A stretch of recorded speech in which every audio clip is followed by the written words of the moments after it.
Los seguidores de Yusuf piensan en el control desde Bagdad, piensan que no pueden fallar a los abásidas de Bagdad. Los seguidores de Abderramán tienen la ilusión de tener por fin un emirato propio, un emirato independiente. En ese mayo del 756 cambió la historia de Al-Ándalus. Las tropas de uno y otro bando entraron en contacto. Las flechas cubrieron el cielo. La carga de la caballería, una caballería ligera con esos alazanes árabes, cargas majestuosas, lances guerreros, el futuro de Al-Ándalus en juego. Pero finalmente las tropas de Abderramán logran vencer a las de Yusuf, masacran literalmente a las tropas de Bagdad. Es momento para la victoria. Miles de gargantas gritan enfervorizadas. Es el momento para la victoria. Córdoba se rinde a las tropas de Abderramán. En una soleada mañana de mayo del año 756, el príncipe Abderramán, el príncipe errante, el mendigo del desierto, entra triunfal en la ciudad de Córdoba. Monta a lomos de un caballo blanco, el gran caballo blanco, el gran símbolo, el gran color de los Omeya. Abderramán no tenía aspecto de semita. Dicen las crónicas que más bien asemejaba a un germano. Abderramán era rubio, era alto, su pelo recogido en 2 tirabuzones. Dicen sus cronistas que era ciego del ojo izquierdo, pero que sin embargo mantuvo siempre la visión más clara de todo el mundo musulmán. Tenía un lunar en su rostro. También los musulmanes asociaban ese signo a la buena suerte.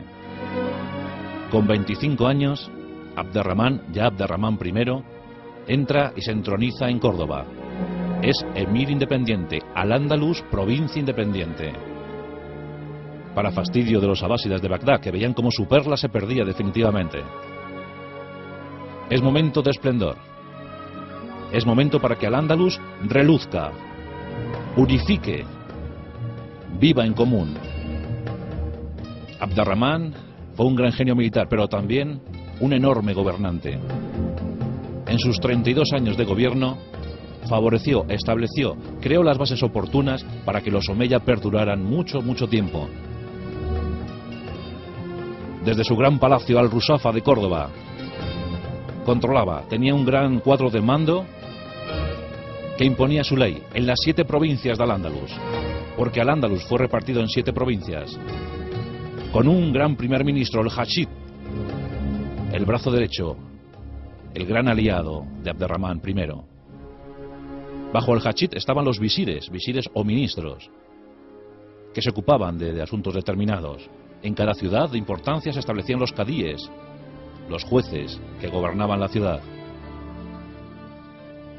Y luego, por supuesto, el gran consejo coránico, el Corán, las leyes de Alá, las leyes de Mahoma, que procuraban, además, la integración de las diferentes etnias y culturas que vivían en Al-Ándalus. De esa manera se habían convertido muchos cristianos al islamismo, eran los muladíes. Algunos cristianos conservaban su fe, pagando algunos tributos extra, se encontraban los mozárabes. Y los judíos, plenamente integrados en aquella sociedad de convivencia. Las provincias, la forma de gobernar, un funcionario excelente, los funcionarios trabajaban de forma muy ágil, muy activa, consiguiendo tributos para el gran gobierno central. Todo eso hizo de Al-Ándalus un momento próspero, una provincia próspera. Abderramán I ordenó que no se rezara jamás a los abásidas de Bagdad. Se eliminó de los rezos cualquier aclamación, cualquier devoción hacia los abásidas de Bagdad. Se proclamó príncipe de los creyentes. Desde entonces, los minaretes, las mezquitas, alababan la figura de Abderramán I. Acuñó moneda propia, eliminando cualquier mención a Bagdad. Desde la llegada de Abderramán I, las monedas de Al-Ándalus tan solo ofrecían el año en curso y un nombre, en mayúsculas, Al-Ándalus. Abderramán I es el hombre más importante del siglo VIII hispano. Guerreó contra los carolingios, luchó por el control de la Marca Norte. Finalmente consiguió el control de Zaragoza, la gran capital de la Marca Norte. Carlomagno andaba empeñado en el 785, había lanzado ya sus ataques, primero lo de Roncesvalles, luego lo de 785. Los carolingios querían crear una marca, la marca hispánica, un territorio que se defendiera del empuje musulmán.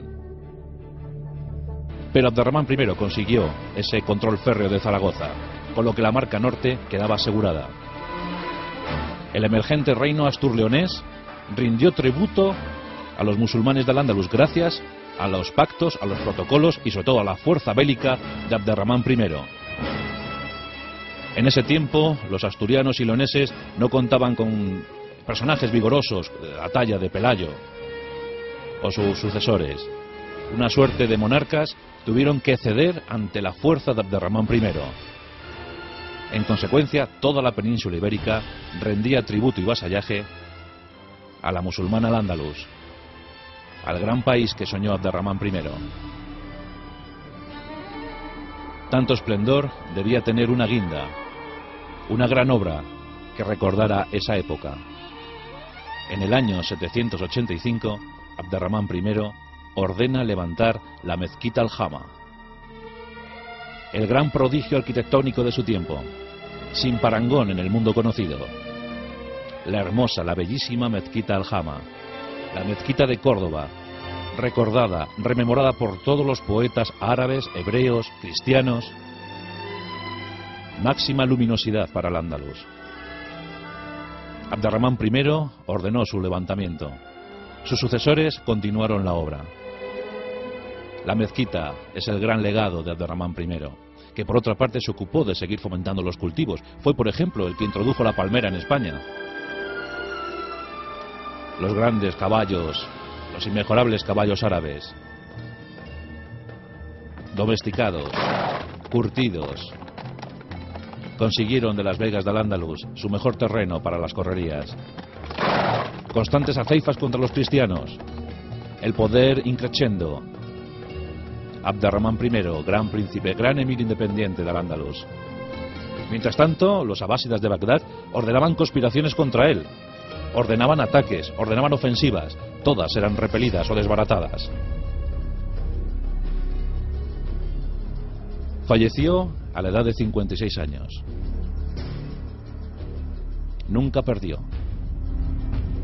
Tenía 3 hijos que pretendían sucederle. Estaba por un lado Abdalá, por otro lado Hisán y por otro Solimán.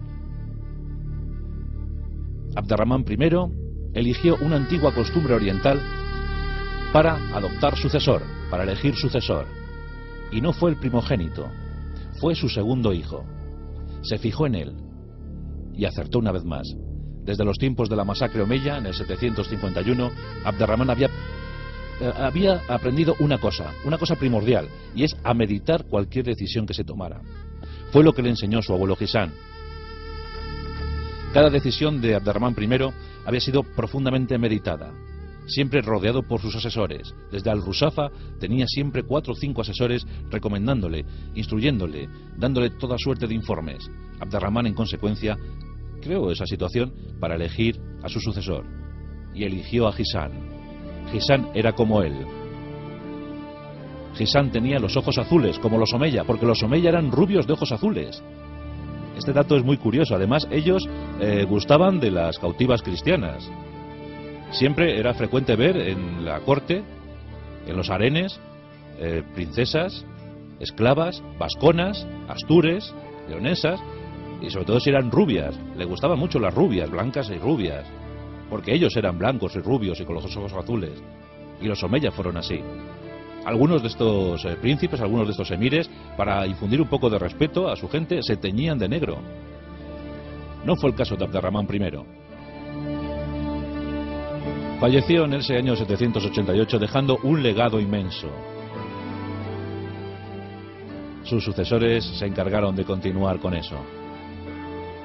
Y el emirato se convirtió decenios más tarde en califato con Abderramán III, otro de los grandes.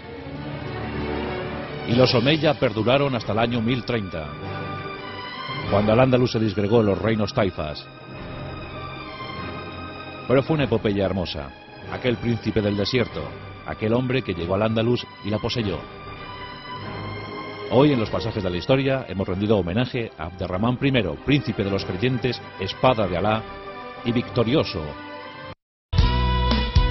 La Rosa de los Vientos.